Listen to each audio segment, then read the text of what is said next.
I recently moved into my dorm room starting as a sophomore in college, and a friend of mine gave me his old Nintendo 64 to play.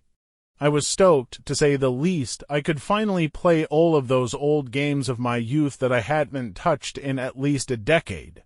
His Nintendo 64 came with one yellow controller and a rather shoddy copy of Super Smash Bros., and while beggars can't be choosers, needless to say it didn't take long until I became bored of beating up LVL9 CPUs.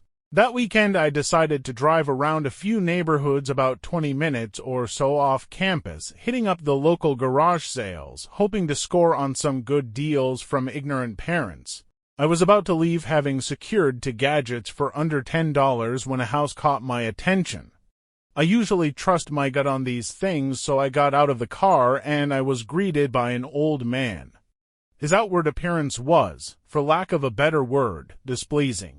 It was odd. If you asked me to tell you why I thought he was displeasing, I couldn't really pinpoint anything. There was just something about him that put me on edge. I can't explain it.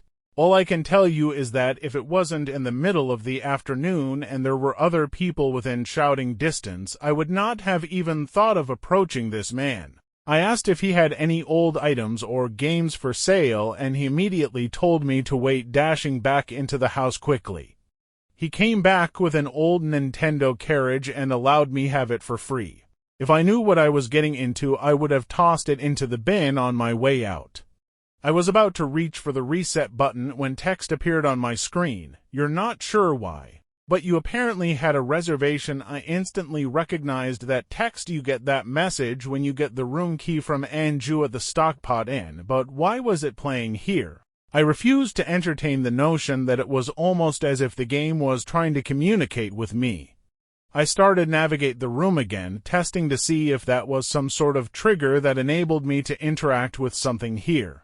Then I realized how stupid I was to even think that someone could reprogram the game like this. Was absurd.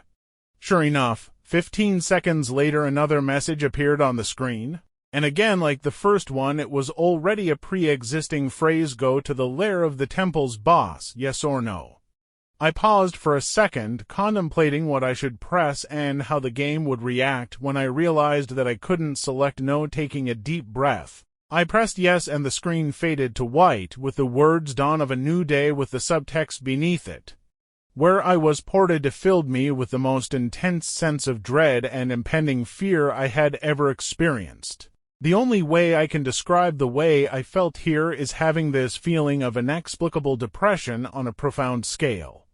I'm normally not a depressed person, but the way I felt here was a feeling that I didn't even know existed. It was such a twisted, powerful presence that seemed to wash over me. Stay tuned for part 2.